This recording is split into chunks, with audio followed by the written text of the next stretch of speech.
Hi everyone, I'm Rick Beato. Today's episode is part 3 of my series on the history of the guitar. The first episode, entitled The Guitar 1929 through 69, focused on the development of the guitar spanning the genres of classical, blues, country, rock, and jazz guitar. Part 2 was actually split between two videos. The first was the Guitar 1970 through 79, the Decade of Legends, which focused mainly on the genres of blues, country, and rock, and was immediately followed by Guitar Gods of the 70s. That video explored the more eclectic guitarists of the 70s, such as John McLaughlin, Allan Holdsworth, Al Di Meola, and Pat Metheny. In this episode, the Guitar 1980 through 1989 Guitar Heroes, I've decided to focus solely on rock and metal guitarists because of the sheer number of them. I've broken them down into 4 categories: innovators, shredders, blues bass players, and super shredders.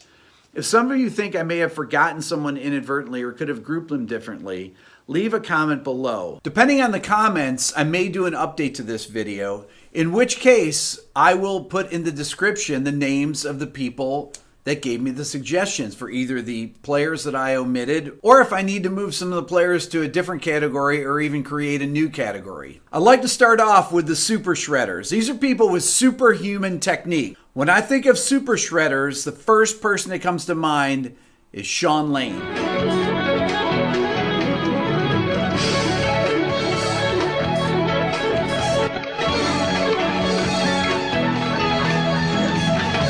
Shawn tragically died at the young age of 40 after a long illness, but his playing continues to inspire players today. Next, I'd like to move to Swedish guitarist Yngwie Malmsteen. He's had a career that spanned over 40 years, and his musical style is what is known as neoclassical metal. Let's check it out.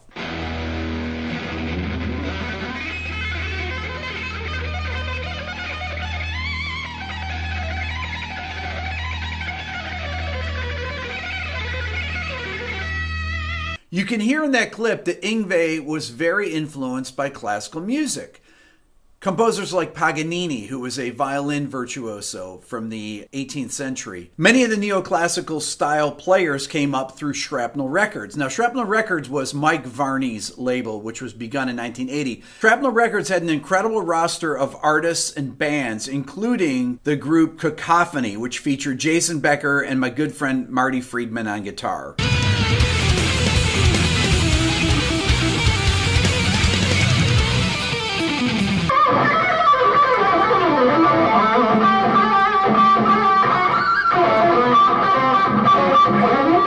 When Nuno Bettencourt came on the scene with Extreme self-titled record in the late 80s, this tune, Play With Me, was a solo that people still talk about today. Let's check it out.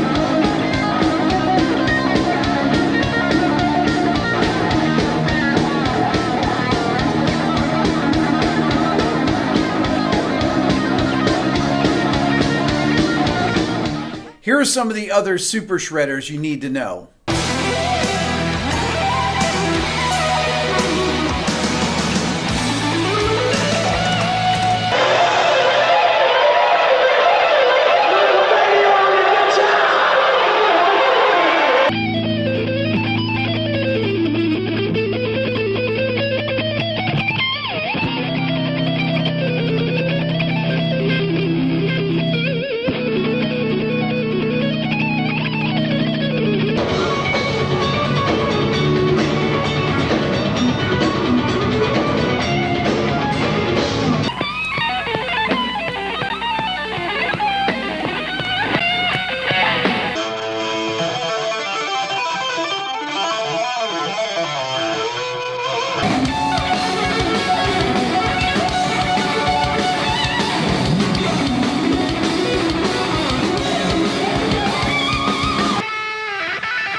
Guitarists that I'd also put in the super shredder category that are not neoclassical in nature are Blue Saraceno, Greg Howe, and Reb Beach. Let's check them out.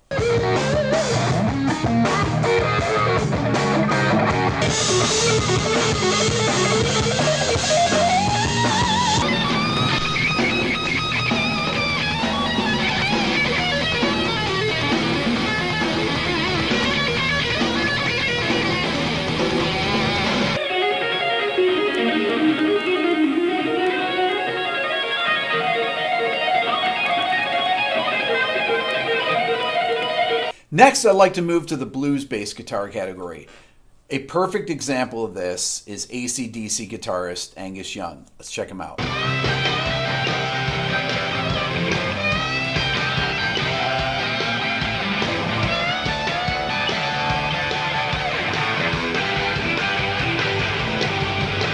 The next two guitarists were in a huge band from the 70s that had a big comeback in the late 80s. We have Joe Perry and Brad Whitford from Aerosmith.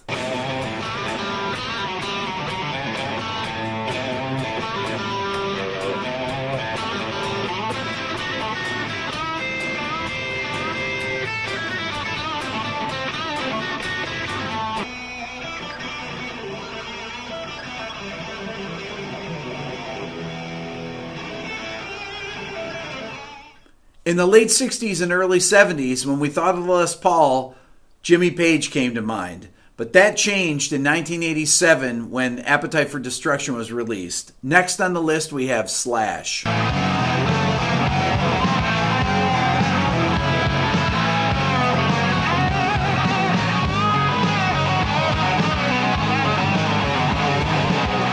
Here's a clip from an amazing performance of Jeff Healey on The David Letterman Show.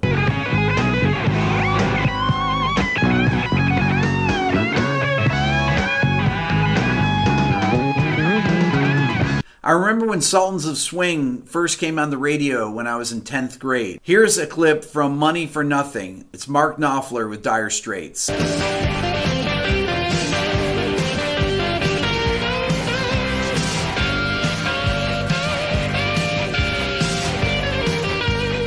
Brian Setzer made rockabilly famous again with the Stray Cats.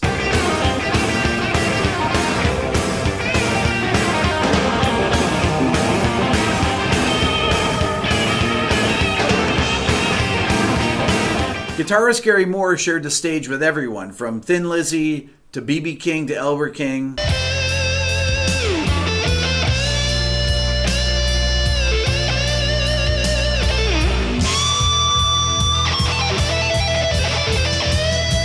Bon Jovi guitarist Richie Sambora's guitar style was also heavily influenced by blues.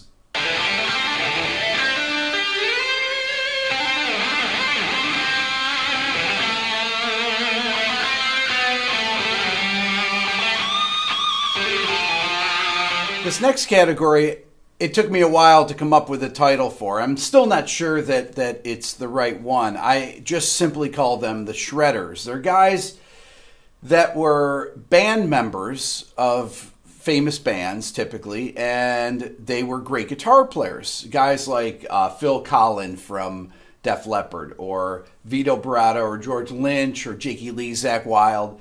You know, Doug Aldridge, Brad Gillis, people like that were band members that were also great guitar players. I'm going to play them just in succession so you can kind of get a feel for what each of these players was about. Let's check it out.